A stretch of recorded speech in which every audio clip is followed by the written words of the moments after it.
প্রিয় শ্রোতা বন্ধুরা, কথা ও কাহিনী অডিও স্টোরি চ্যানেলে আপনাদের স্বাগত জানাই। আশা করছি আপনারা সকলেই ভালো আছেন। আজ আমি আপনাদের সামনে উপস্থিত হয়েছি একটি ভিন্ন স্বাদের রোম্যান্টিক ভূতের গল্প নিয়ে। গল্পের নাম নিশাচারিণী। তাহলে আসুন আজকের গল্পটি শুরু করা যাক।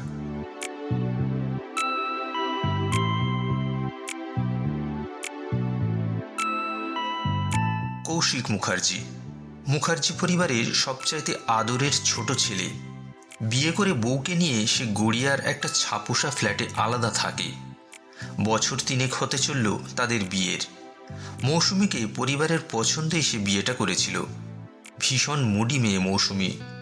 তখন মৌসুমীর বেশ ছিপছিপে শরীর ছিল, কিন্তু সময় যত গড়িয়েছে মৌসুমীর শরীর ততই মুটিয়ে গিয়েছে। প্রেম বেশি দিন জমেনি দুজনের মধ্যে। কৌশিক দায়িত্ববান স্বামী হওয়ার সাথে সাথে একজন ভালো প্রেমিক হওয়ারও বেশ চেষ্টা চালিয়েছিল, কিন্তু ঘরকান্না ও সংসার সামলাতেই মৌসুমীর প্রাণবন্ত লাইফটা যেন ঝালাপালা হয়ে উঠেছিল। অফিস ফেরত কৌশিক ঘরে ঢুকতেই তার মন চাইত বউ যেন তাকে পেছন থেকে বেশ করে জড়িয়ে ধরে তার সারা শরীরটাতে আগুন টাগুন লাগিয়ে দিক, কিন্তু কোথায় সেসব। মুখার্জি বাড়ির 51বর্তী সংসারের চাপে যেন মৌসুমীর নাভিশ্বাস ওঠার জোগাড়। অগত্যা 1 বছর পরেই কৌশিক মৌসুমীকে নিয়ে আলাদা ফ্ল্যাটে চলে যাওয়ার সিদ্ধান্ত নেয়, কিন্তু সেখানেও দুজনের নিত্যদিনের ছোটোখাটো ব্যাপার নিয়ে অশান্তির সূচনা হতে লাগলো। সারাটা দিন অফিসের ঝক্কি পেরিয়ে রাতে শোবার সময় কৌশিক রোম্যান্টিক মুডে এলেই মৌসুমীর হয় মাথা ব্যথা, না হয় কোমরে যন্ত্রণা জাগত। কৌশিক তাই বিরক্ত হয়ে ইদানিং শোবার আগে ফোন নিয়ে সোশ্যাল মিডিয়া ঘাঁটাঘাঁটি করতে শুরু করে। কৌশিকের অফিসের বন্ধুদের বেশ কয়েকজন ফেসবুকে মেয়েদের সাথে নাকি চ্যাট করে, এমনকি ডেটিং পর্যন্ত করছে তারা। তার সবকটা বন্ধুই বিবাহিত। একাকিত্ব কাটাতে টাইম পাস করার জন্য নাকি এটাই সবচাইতে বেস্ট অপশন। তার অফিসের বন্ধু অয়নের গার্লফ্রেন্ডকে দেখে কৌশিক হতবাক। অয়ন দেখতে এক কালো, ভুঁড়িটাও বেশ হয়েছে তার। তবুও সে সুশ্রী দেখতে একটা মেয়ে বন্ধু ফেসবুকে পেয়ে গেল। বাকিরাও দেখতে সব গড়পড়তা, কিন্তু সকলেরই একটা করে বেশ মেয়ে বন্ধু পটে গেছে। সেদিক থেকে তো কৌশিক দেখতে বেশ হ্যান্ডসাম।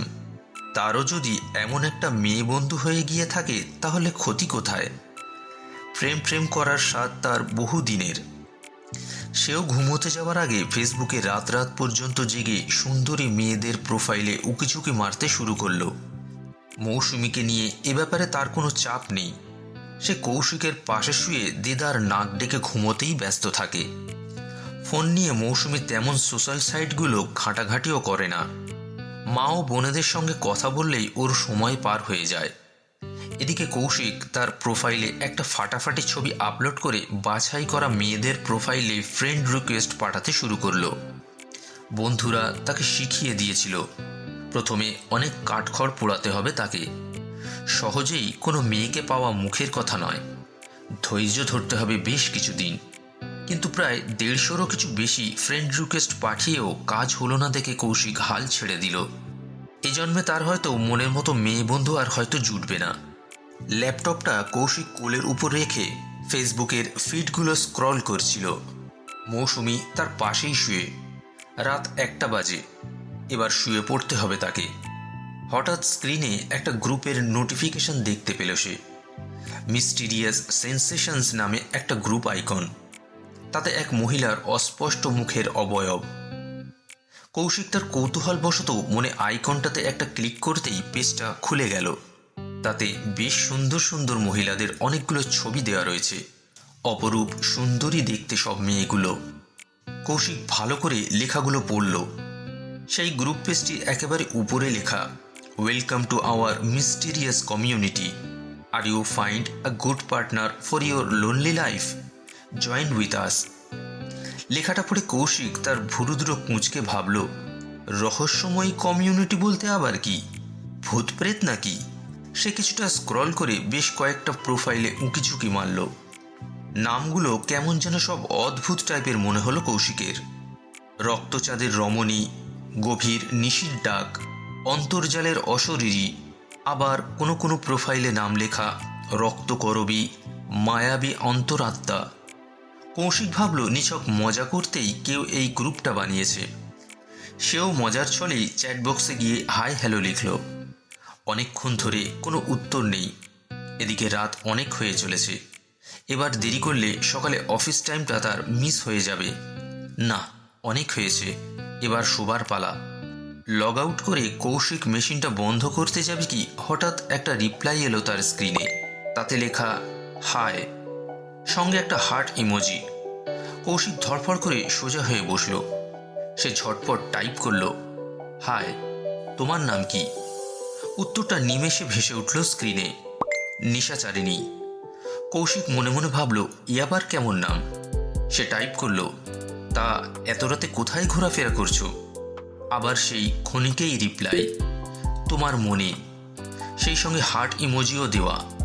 কৌশিক গদগদ মনে টাইপ করল, আপনি তো দেখছি ডিরেক্ট টু পয়েন্টে হিট করছেন ম্যাডাম, আপনার ছবিটা দেখতে পারি কি? এবার রিপ্লাইটা 10 সেকেন্ড পরে এলো, নিশ্চয়ই, কিন্তু আমার সাথে ফ্রেন্ডশিপ করলে তবেই তা সম্ভব। কৌশিক লিখল, এখনই পাঠাচ্ছি, অ্যাকসেপ্ট করুন। ওপার থেকে রিপ্লাই এলো, আগে আমাদের কমিউনিটির শর্তগুলো তো পড়ে নিন, না হলে পরে পস্তাতে হবে। সে কি বলে কি মেয়েটা? এতে আবার পস্তাবার কি আছে? কৌশিক প্রশ্নটা লিখে পাঠাতে ওপার থেকে উত্তর এলো, আমাদের এই কমিউনিটিটা অশরীরী আত্মাদের। আমরা ইহজগতে কেউ আর বেঁচে নেই, সকলেরই অনিবার্য কারণে অপঘাতে মৃত্যু ঘটেছে। লেখাটা পড়ে কৌশিক একবার খিলখিল করে হেসে উঠল। বলে কি মেয়েটা? হয় পাগল, না হয় নেশা টেশা করেছে। কৌশিক দুবার না ভেবেই ফ্রেন্ড রিকোয়েস্টটা পাঠিয়ে দিল। এই একবিংশ শতাব্দীতে এসেও ভূত প্রেত নিয়ে তাকে যদি ভাবতে হয়, তাহলে তার মতো আহম্মক আর এই পৃথিবীতে দুটো নেই বললেই ভালো হবে। রিকোয়েস্ট অ্যাকসেপ্ট করতেই প্রোফাইল পিকচারটা চেঞ্জ হয়ে গেল। তার বদলে এক সুন্দর সুশ্রী রমণীর ছবি ভেসে উঠল, যেটা দেখে কৌশিক একেবারে মোহিত হয়ে পড়ল। ফর্সা চিকনো চেহারা, টিকালো নাক, চোখে ফ্রেম করা চশমা, চুলে মোটা করে বিনুনি করা, পরনে একখান সুতির শাড়ি। বাহ, চমৎকার!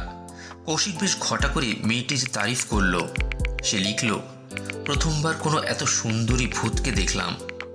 মেয়েটিও মজার ছলে রিপ্লাই দিল, আমাদেরও ক্যাটাগরি আছে জানো, ব্রহ্মদত্তী, পিশাচ, শাকচুন্নি, আরও কত কি।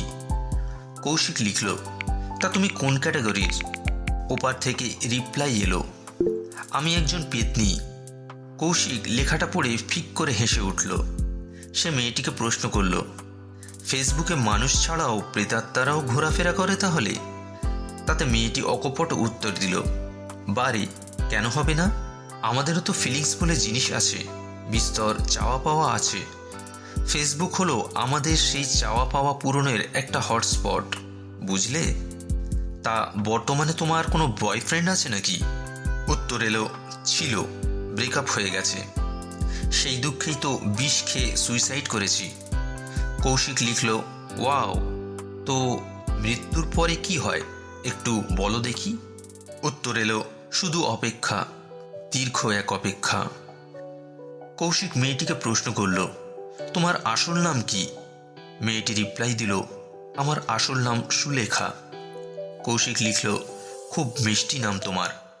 মিনিট 10 পরেই মেয়েটি হঠাৎ অফলাইন হয়ে গেল। কৌশিক বারচারেক মেসেজ দিয়েও কোনো রিপ্লাই পেল না।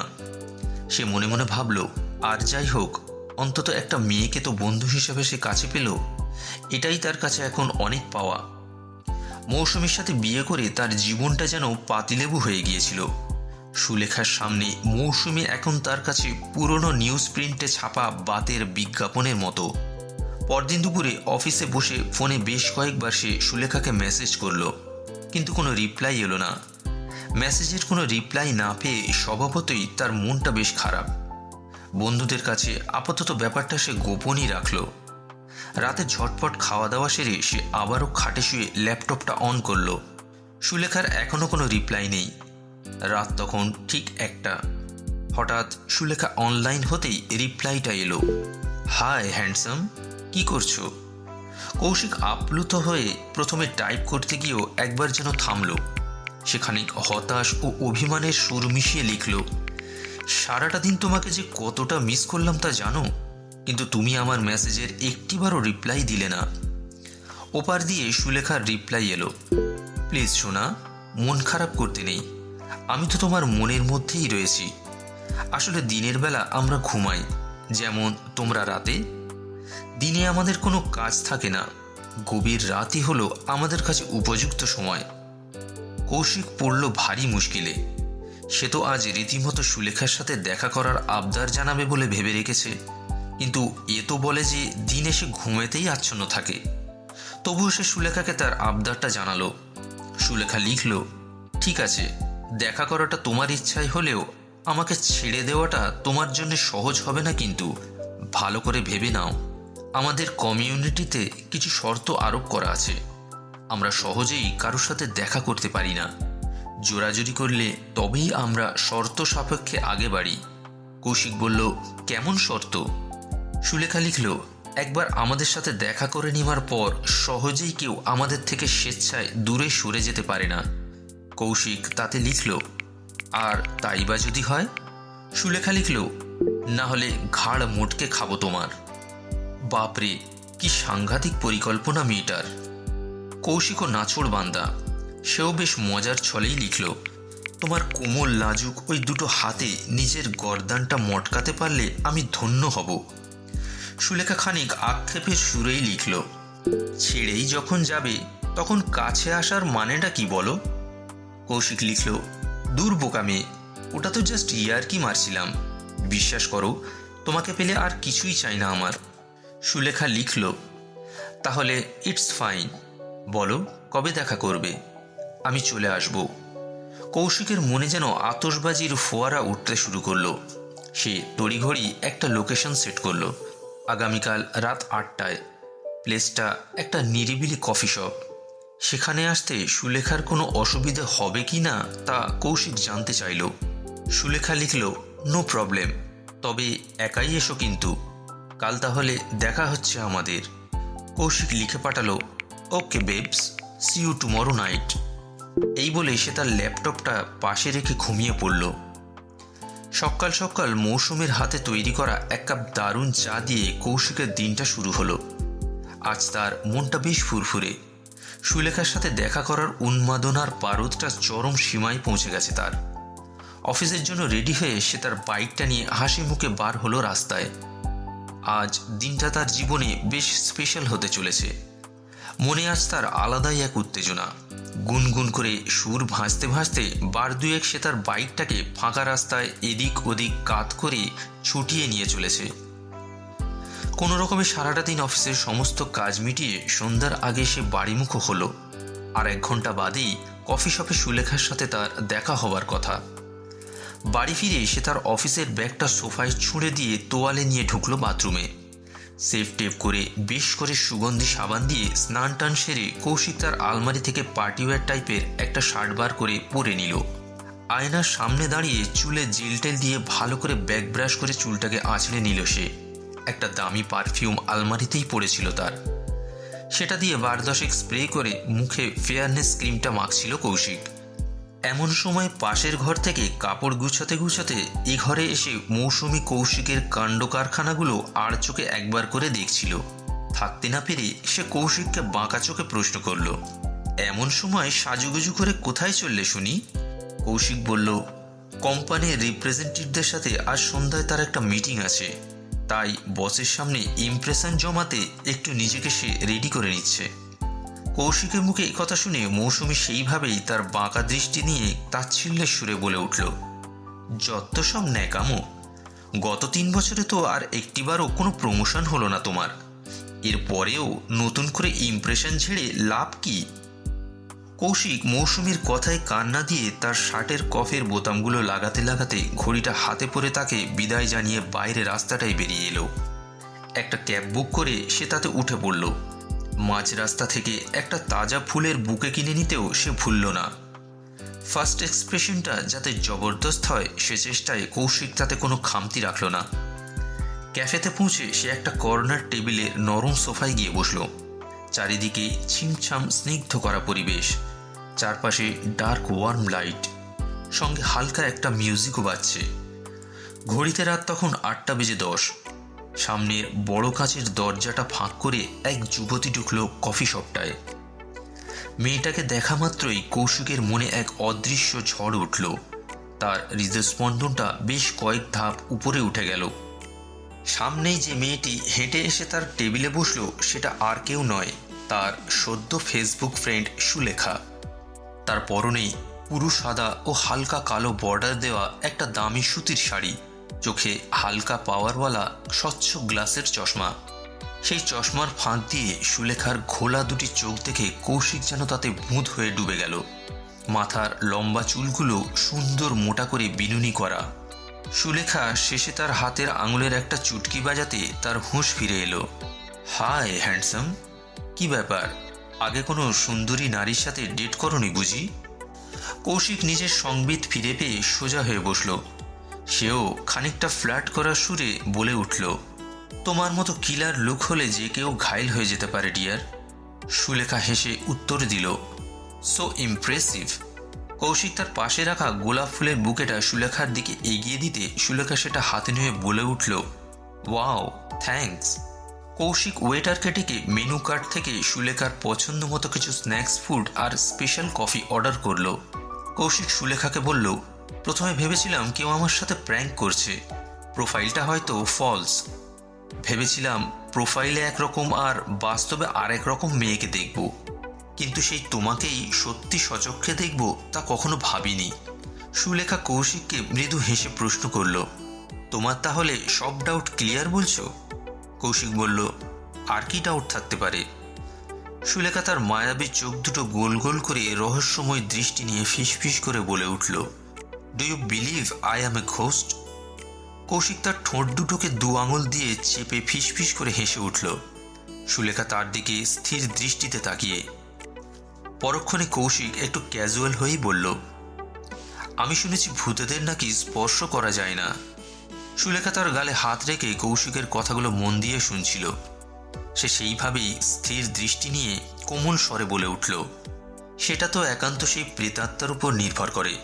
সে চাইলে স্বইচ্ছায় অদৃশ্য হতে পারে, আবার চাইলে তাকে যে কেউ স্পর্শ করতে পারে। তুমিও পারবে। কৌশিক একটা হালকা ঢোক গিলে বলল, তুমি বলছো তোমাকে আমি স্পর্শ করি? সুলেখা হেসে উত্তর দিল, of course dear, I never mind this at all. সুলেখার কথায় কৌশিক তার ডান হাতটা বাড়িয়ে সুলেখার কোমল ফর্সা হাতটায় আঙুল দিয়ে একটা আলতো করে স্পর্শ করায় কৌশিকের সারা শরীরে যেন হিমশীতল বাতাস বয়ে গেল। পরক্ষণেই সে তার আঙুলটা সুলেখার শরীর থেকে সরিয়ে নিল। কৌশিক স্পষ্ট অনুভব করল যে সুলেখার হাতটা আশ্চর্য ঠান্ডা। এবার সে আগের মতনই আবার তার চারপাশটা দেখে নিয়ে ফিসফিস করে সুলেখাকে প্রশ্ন করল, শুনেছি পেতনিদের পায়ের গোড়ালিগুলো নাকি উল্টো দিকে হয়? কৌশিকের কথা শুনে সুলেখা রীতিমতো অট্টহাসিতে লুটিয়ে পড়ল। হাসি থামিয়ে সে কৌশিককে বলল, ওটা আগেকার একটা ওল্ড ট্রেন্ড ছিল, এখন সময় অনেক চেঞ্জ হয়েছে ডিয়ার। আসলে হাই হিলস পরে উল্টো পায়ে হাঁটতে গেলে অনেক সমস্যা হয়, পায়ে অনেক ব্যথা করে। উল্টো পায়ে হাঁটা অনেক কষ্টসাধ্য ব্যাপার আমাদের জন্য, কিন্তু রেগে গেলে পাগুলো আপনা থেকেই উল্টে যায়, তখন আমাদের আসল রূপটা আপনা থেকেই সামনে এসে যায় কিন্তু। So please do not try me to get angry. এই বলে সুলেখা খিলখিল করে হেসে উঠল। কৌশিক মনে মনে ভাবল, নির্ঘাত মেয়েটার মস্তিষ্কের বেশ কয়েকটা তার কাটা, আস্ত একটা পাগল, আর না হয় নিশ্চয়ই মেয়েটার কোনো বদ মতলব আছে। সুন্দরী বেশি সাদামাটা ছেলেদের ব্ল্যাকমেল করে টাকা আদায় করে হয়তো। কৌশিক এসব ভেবে একটু যেন চুপসে গেল। টেবিলে খাবার এসে গেছে। জলের গ্লাসে এক চুমুক সিপ নিয়ে সুলেখা কৌশিককে বলে উঠল, কি হলো তোমার, ভয় পেয়ে গেলে নাকি? কৌশিক তার সব ভাবনা ছেড়ে ছুড়ে সুলেখার দিকে মন দিল। যা পারে হয়ে যাক, সুলেখার মতো হট লুক গার্লফ্রেন্ডের সাথে ক্ষণিক সময় কাটাতে পারলেই তার চলে যাবে।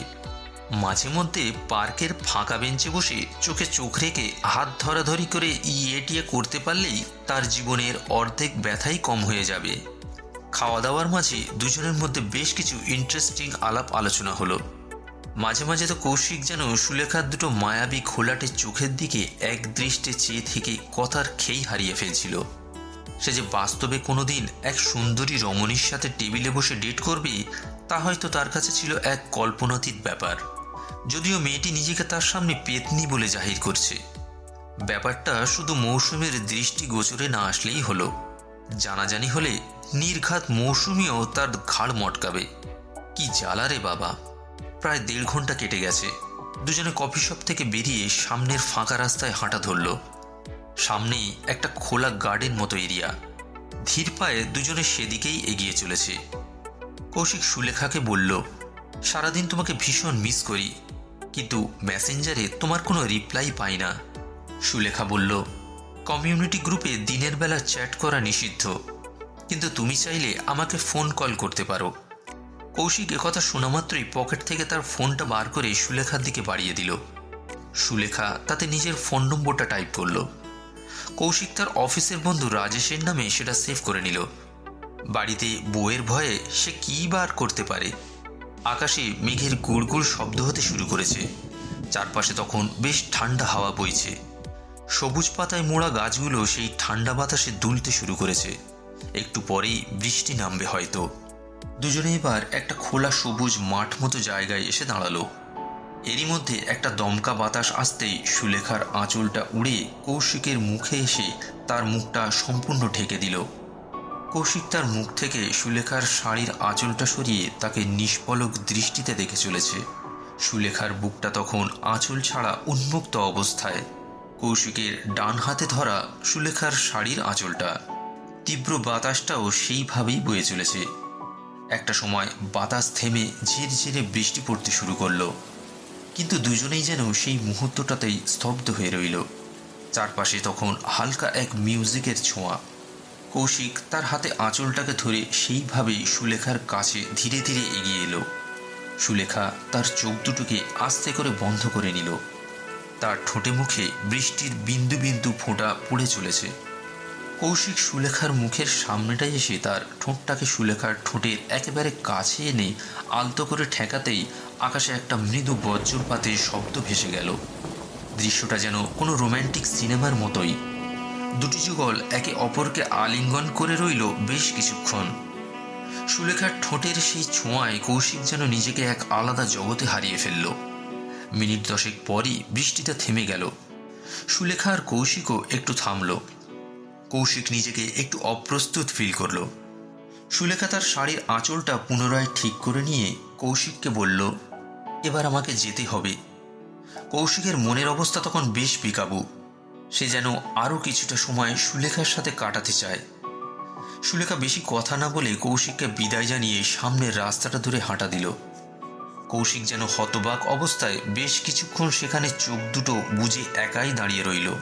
তার ঠোঁটে মুখে এখনও যেন সুলেখার ঠোঁটের স্পর্শ লেগে রয়েছে। এই রেশ হয়তো সারা রাত কেটে গেলেও তার শেষ হবে না। সুলেখা তাকে যেন তীব্র উন্মাদনার প্রেম জালে বেঁধে রেখে অদৃশ্য হয়ে গেল। রাতে বাড়ি ফিরেই কৌশিক চুপচাপ বিছানায় গিয়ে শুয়ে পড়ল।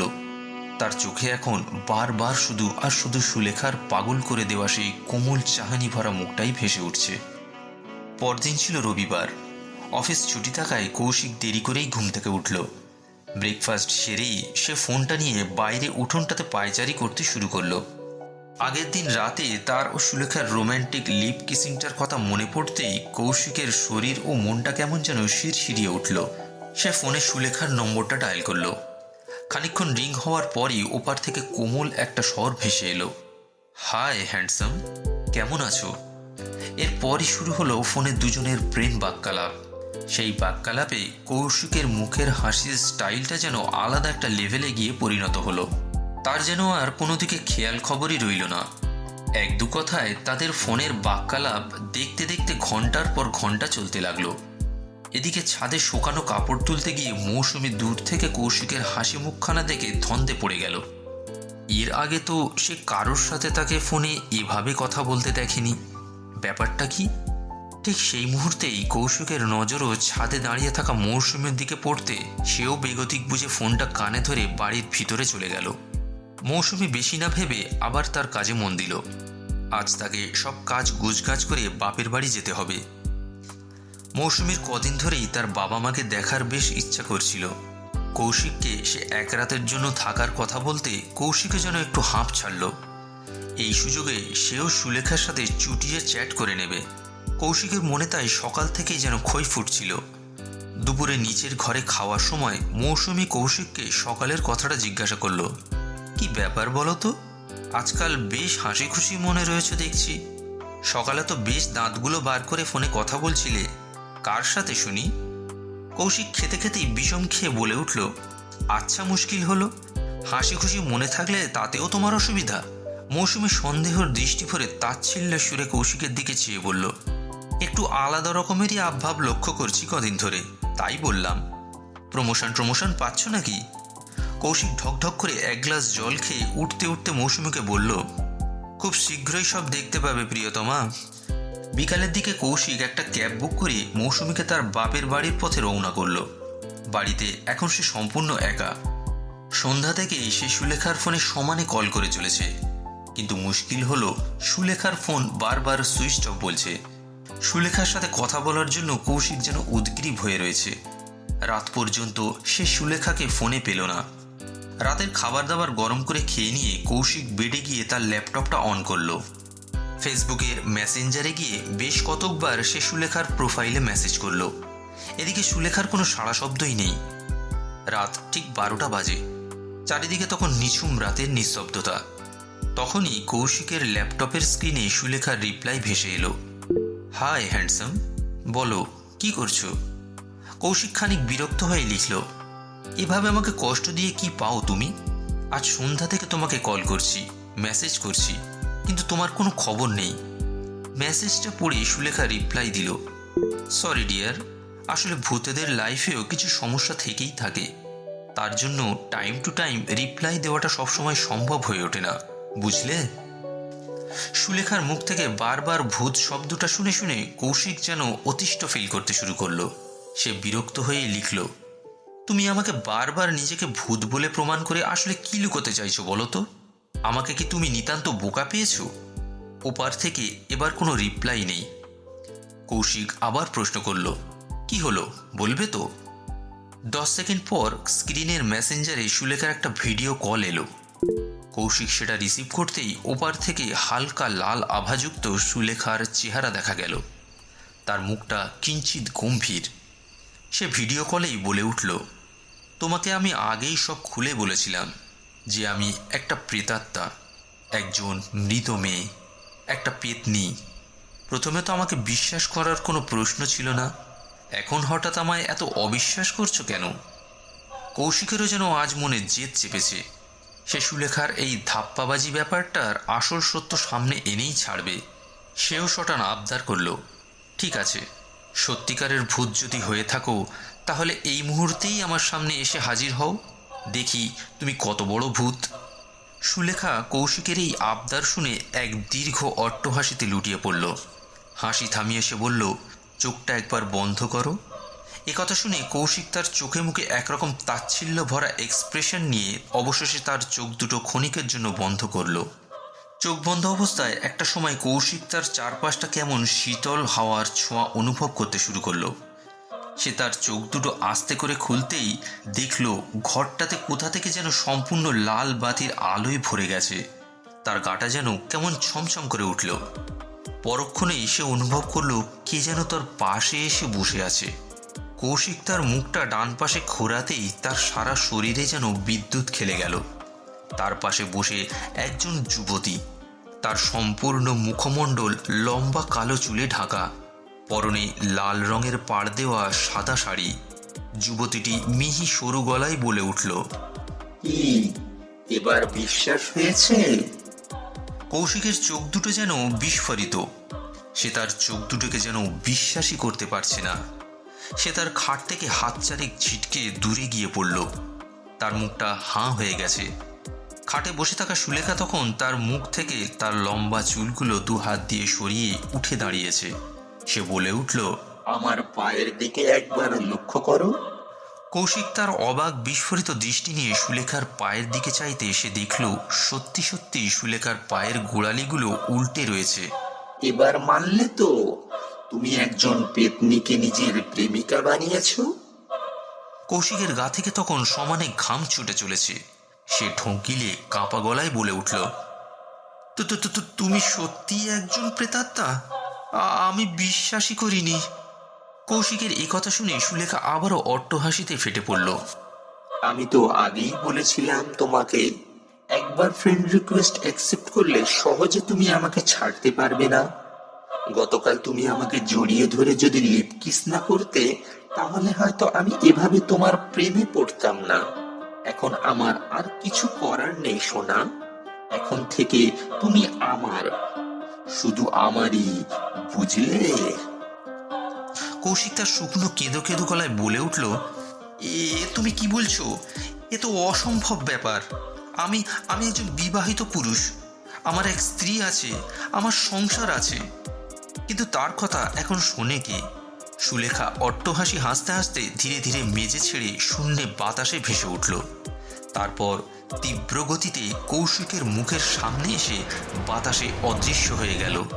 কৌশিক সেইভাবেই ভ্যাবাচাকা খেয়ে মেঝেতে পড়ে বসে রইল।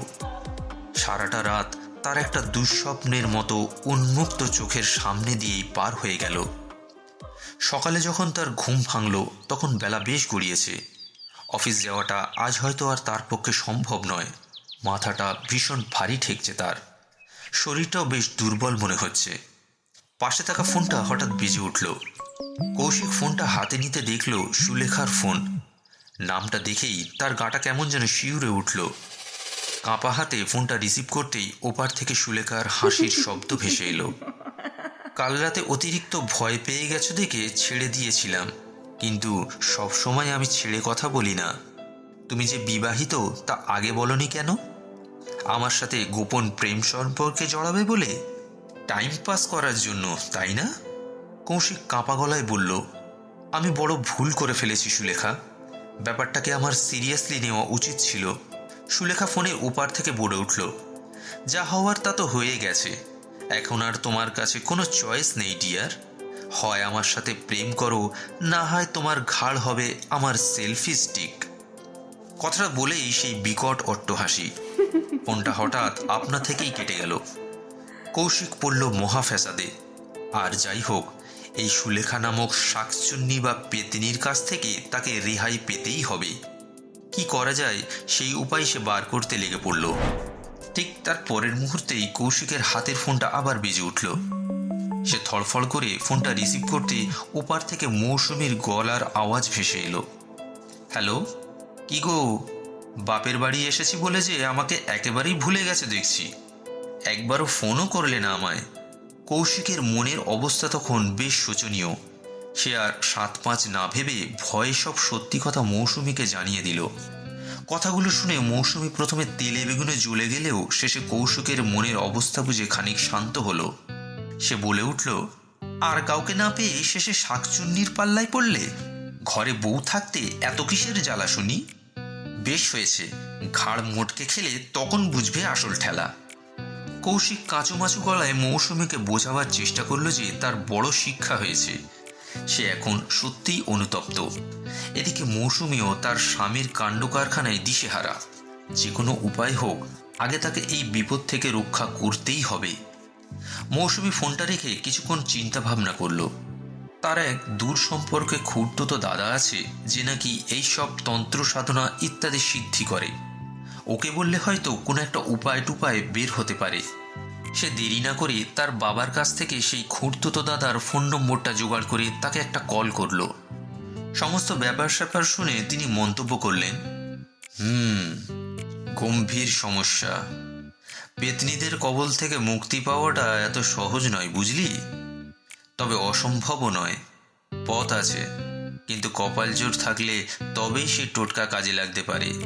তাতে সেই পেতনি হোক বা শাকচুন্নি, সুরসুর করে কেটে পড়বে। কথাটা শুনে মৌসুমীর মনে খানিকটা প্রশান্তি এলো। ফোনে মৌসুমীকে তার খুড়তুতো দাদা আজই স্বামীর বাড়ি ফিরে যেতে বলল। যাওয়ার পথে নির্দিষ্ট দোকান থেকে একটি মাত্র জিনিস তাকে সঙ্গে করে কিনে নিয়ে আসতে হবে। মৌসুমীও তার খুড়তুতো দাদার কথা মতো জিনিসটি কিনে নিয়ে সঙ্গে করে ফিরল তার বাড়িতে। এদিকে কৌশিকের মুখটা একেবারে ফ্যাকাশে মেরে গেছে। বউয়ের অবর্তমানে ঘটানো কীর্তিতে সে যার পরনায় লজ্জিত ও ক্ষমা প্রার্থী। আপাতত মৌসুমী বাড়ি ফিরে তার তুতো দাদাকে ফোন করে পরবর্তী নির্দেশগুলো ভালো করে বুঝে নিল। তিনি মৌসুমীকে বললেন, আজ রাতেই কৌশিককে ফোন করে ওই পেতনিটাকে তোর ঘরে ডাক করা, তারপর যেমনটা বলছি ঠিক তেমনটাই করবি।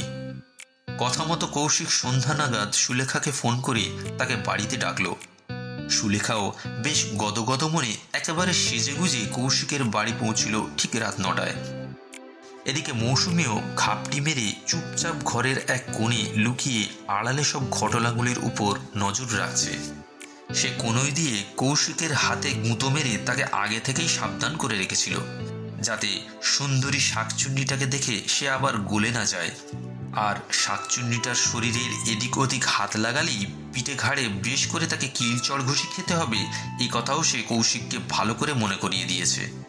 কৌশিক অবশ্য তখন হাত জোড় করে তার শাশুড়ির দিব্যি খেয়ে বলেছিল, আমার অনেক শিক্ষা হয়েছে শ্রীমতী, এ জন্মের মতো স্বাদ মিটে গেছে আমার।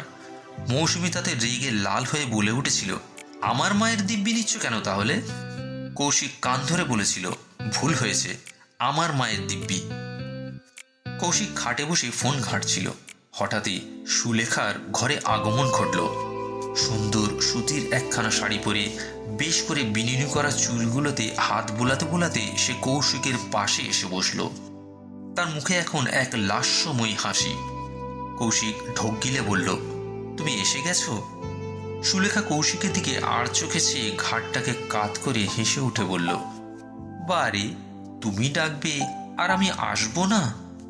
আজ রাতে তোমাকে নিয়ে যে কত প্ল্যান করে রেখেছি তা তুমি কখনো স্বপ্নেও কল্পনা করনি। বলেই সুলেখার মুখে সেই চেনা খিলখিলে হাসি। তার ডান হাতের তর্জনীটা দিয়ে সে কৌশিকের মুখে আদর করে হাত বোলাতে লাগলো। এদিকে পাশের জানালা দিয়ে উঁকি মেরে দাঁড়িয়ে থাকা মৌসুমের গাল দুটো ফুলে ততক্ষণে লাল হয়ে গেছে। সে তার চোখ দুটোকে গোল গোল করে পাকিয়ে কৌশিকের দিকে সমানে গটগট করে দেখে চলেছে। কৌশিক জানে তাকে কি করতে হবে, মৌসুমী তাকে শিখিয়ে দিয়েছে। সুলেখা এরই মধ্যে কৌশিকের শার্টের বোতামগুলো একটা একটা করে খুলতে শুরু করেছে। কৌশিক আর দেরি না করে সুলেখার ডান হাতটা আস্তে করে চেপে ধরে তাকে একটু থামতে বলল, 1 মিনিট, তোমার জন্য একটা সারপ্রাইজ আছে, চোখটা একবার বন্ধ করো। সুলেখা মুখে বিরক্তির ছাপ নিয়ে একটু থেমে গিয়ে তার চোখ দুটোকে বন্ধ করলো। এরই মধ্যে মৌসুমী তার তুতো দাদার কথা মতন একটি কালো বিড়াল, যেটা সে বাড়ি ফেরত পথে একটা পেট শপ থেকে কিনেছিল, কৌশিকের হাতে সেটা সন্তর্পণে ধরিয়ে দিল। কৌশিক সেটা হাতে ধরে নিয়ে গিয়ে বসল সুলেখার সামনে। সে সুলেখাকে তার চোখ দুটো খুলতে বলায় মুহূর্তেই ঘরের মধ্যে হুলুস থুলুস একটা কাণ্ড ঘটে গেল। চোখটা খুলতেই কালো বিড়ালটাকে দেখে সুলেখা জোরে চিৎকার জুড়ে দিল। সে ভয়ে কাঁটা হয়ে খাটের এক কোণে গিয়ে সিটিয়ে গেল। কৌশিক ও মৌসুমীও এই অবাক কাণ্ড দেখে শিহরিত।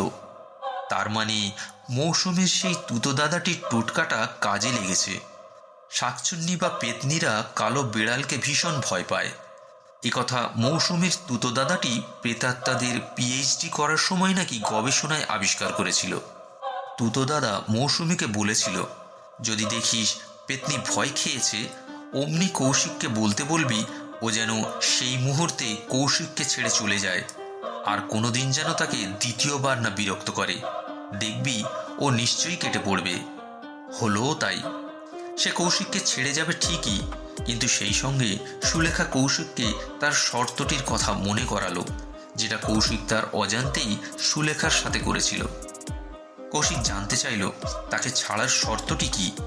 সুলেখা বলল, আমার 3টি আবদার মেটালেই তুমি মুক্ত, আর যদি না করো তাহলে আমি তোমাকে ছেড়ে দেব ঠিকই, কিন্তু আমাদের কমিউনিটির সদস্যদের অভিশাপ লাগবে তোমায়।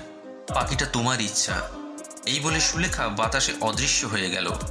ব্যাপারটা মৌসুমী তার তুতো দাদাকে ফোন করে জানাতে তিনি বললেন, আপদ বিদেয় হয়েছে, তবে সম্পূর্ণ নয়। এ বড় ঢিটে আর চালাক শাকচুন্নি। আমি হলপ করে বলতে পারি এ পেতনি দেখতেই শুধু কচি, কিন্তু বয়সটা দেখছি ওর বেশ হয়েছে। ভদ্র সাদাসিধে ছেলে চড়ানোই ওদের স্বভাব। এই ফেসবুক ইনস্টাগুলো সাংঘাতিক জিনিস রে বাবা। যাই হোক, কৌশিককে বেশি চিন্তা করতে বারণ করিস। ওকে বল আবদারগুলো চটপট মিটিয়ে দিতে। এদিকে মৌসুমীর মনটাও খচখচ করছে। না জানি কৌশিককে দিয়ে আবার কি আবদার টাবদার মেটাবে শাকচুন্নিটা। পরদিন মেসেঞ্জারে সুলেখার দীর্ঘ একটা মেসেজ আসলো। তাতে সে তার মনের হাবিজাবি দুঃখ কষ্ট লিখে পাঠিয়েছে। সারাটা রাত নাকি সে কেঁদেই কাটিয়েছে, যার জেরে গঙ্গা নদীতে নাকি বান আসার জোগাড়। কে শোনে কার দুঃখ? কৌশিকের পাশে বসেই মৌসুমী। সে কৌশিককে এখন বেশ টাইটে রেখেছে, পান থেকে চুন খসলেই হলো। মৌসুমী তাকে বলল, অত দুঃখ কষ্ট জেনে আর কাজ নেই, তুমি আবদারটা কি করেছে সেটা পড়ো। তাতে প্রথম আবদারটা লেখা, ডান্স করা অবস্থায় কৌশিক ও তার একটা রিলস বানাতে হবে। মৌসুমী তাতে দাঁত খিচিয়ে বলে উঠল, শখ মন্দ নয়, শাকচুন্নি কোথাকার। কি আর করা, সুলেখার পছন্দ মতো জায়গায় ছুটতে হলো তিনজনকেই, অর্থাৎ কৌশিক, সুলেখা ও বকলমে মৌসুমীকেও। তাও এমন তেমন জায়গায় নয়, একেবারে খাস মন্দারমণির সমুদ্র তটে। নিজের গাঁট থেকে টাকা খরচ করে কৌশিককে যেতে হলো আবদার মেটাতে। সমুদ্রের ঢেউয়ের পাশে দাঁড়িয়ে বলিউডের রোম্যান্টিক গানের সাথে তাল মিলিয়ে রীতিমতো ক্যামেরাম্যান ভাড়া করে কৌশিককে সুলেখার কোমর ধরে নাচতে হলো।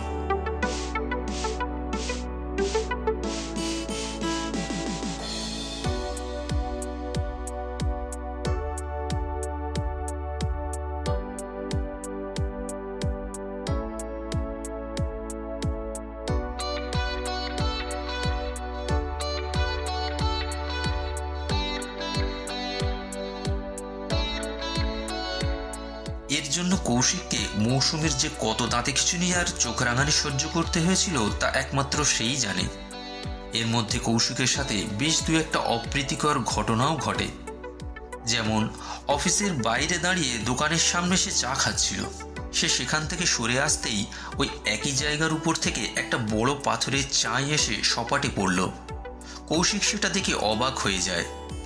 এর পরের ঘটনাটাই তো তার চোখ দুটো যেন ধাঁধিয়ে যায়। রাস্তায় বাইক চালানোর সময় হঠাৎই তার সামনে এক বিশাল লরি এসে পড়ে, কিন্তু পরক্ষণেই সেটি আবার হাওয়ায় অদৃশ্য হয়ে যায়। এমনটা কেন তার সাথে ঘটছে সে কিছুই আন্দাজ করতে পারছিল না।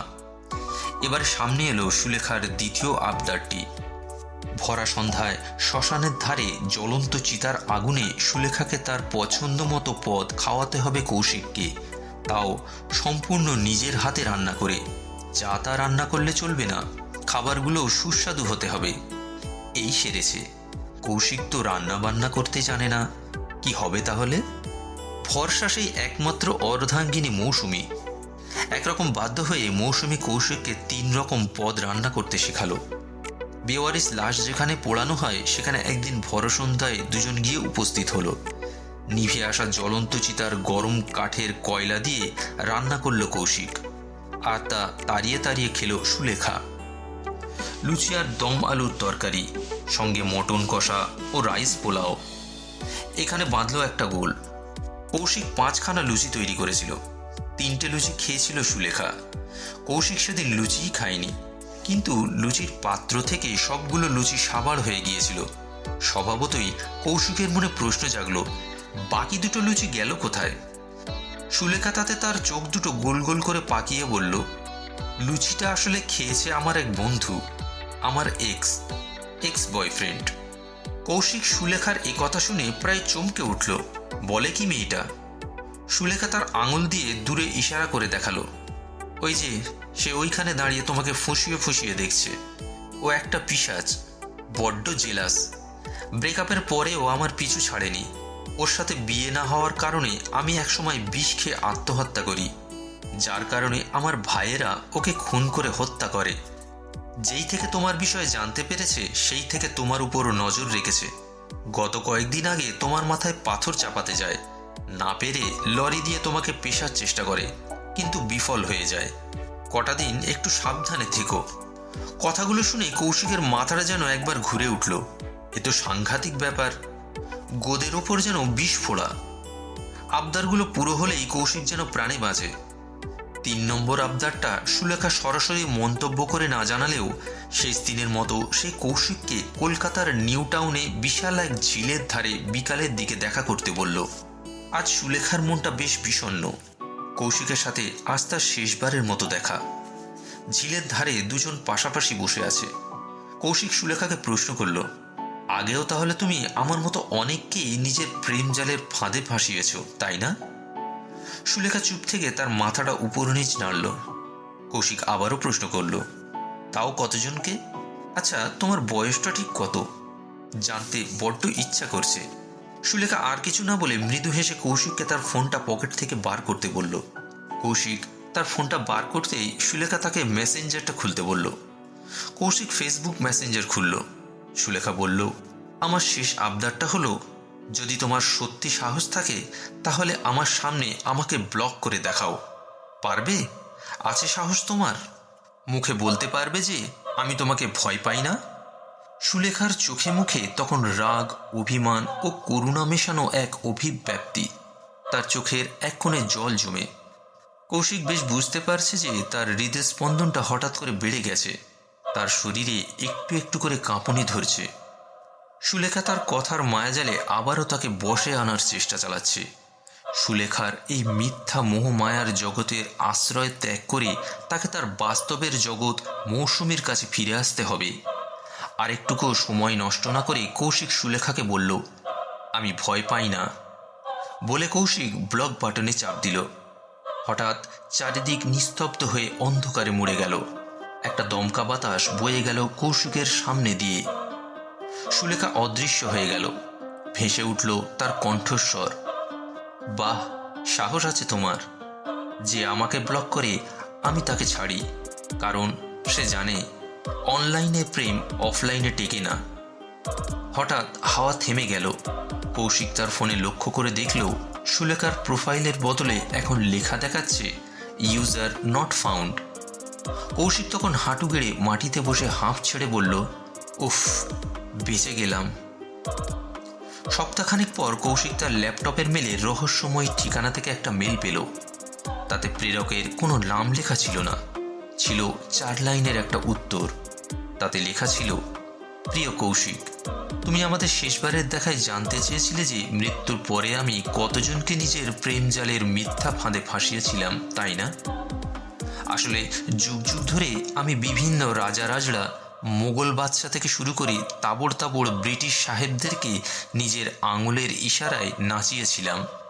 এমনকি এই 20 শতাব্দীর জেন ওয়াই জেনারেশনদেরকেও নিজের প্রেম জালে ফাঁসিয়েছি। এদের প্রত্যেককেই আমি ঘাড় মোটকে তৃপ্তি সহকারে খেয়েছিলাম, কারণ এরা বিশ্ববাসীর নজরে যত বড়ই শক্তিশালী ব্যক্তিত্ব হোক না কেন, ভেতর থেকে এরা ছিল ভীষণ ভীতু। এদের ভয়কে কাজে লাগিয়েই আমি এদের উপর নিজের মন মোতাবেক আধিপত্য করেছি।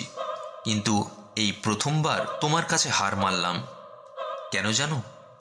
তুমি হলে সত্যিকারের একজন প্রেমিক, যে তার স্ত্রীকে সত্যিকারের মতো ভালোবেসেছে। আর তোমার স্ত্রীর উপস্থিত বুদ্ধির কারণেই আমি তোমাকে ছাড়তে বাধ্য হই। এমন স্ত্রীর জন্যই আজ তুমি আমার কবল থেকে বেঁচে গেলে। এই পৃথিবী ছেড়ে এখন ভিন গ্রহে চললাম। তোমাদের পৃথিবী আগামী কয়েক দশকেই ধ্বংসযজ্ঞে পরিণত হবে। পরমাণু অস্ত্রের মারণ খেলায় মনুষ্য জাতি বিলুপ্ত হবে। তাই পৃথিবীতে একা থেকে আমরাই বা আর কি করব? তার চেয়ে বরং ভিন গ্রহে গিয়ে গোবেচারা এলিয়েনগুলোকে টার্গেট করাটাই এখন আমাদের আগামী লক্ষ্য। তাই তো তোমায় দিয়ে ভিডিও রিলসগুলো বানালাম, ওদের গিয়ে দেখাবো বলে শ্রেষ্ঠ মানব জাতিকে কিভাবে আমরা আঙুলের ইশারায় নাচাতাম। বউকে নিয়ে চিরে সুখে থেকো। আর হ্যাঁ, তোমার শেষ প্রশ্ন ছিল যে আমার বয়স কত। আসলে মরার পরেও আমরা চিরতরুণীই থেকে গেছি, আমরা কখনো বুড়ো হব না। আগামী 4 মে আমার জন্মদিন। ওই দিন আমার বয়স গিয়ে দাঁড়াবে 750 বছর।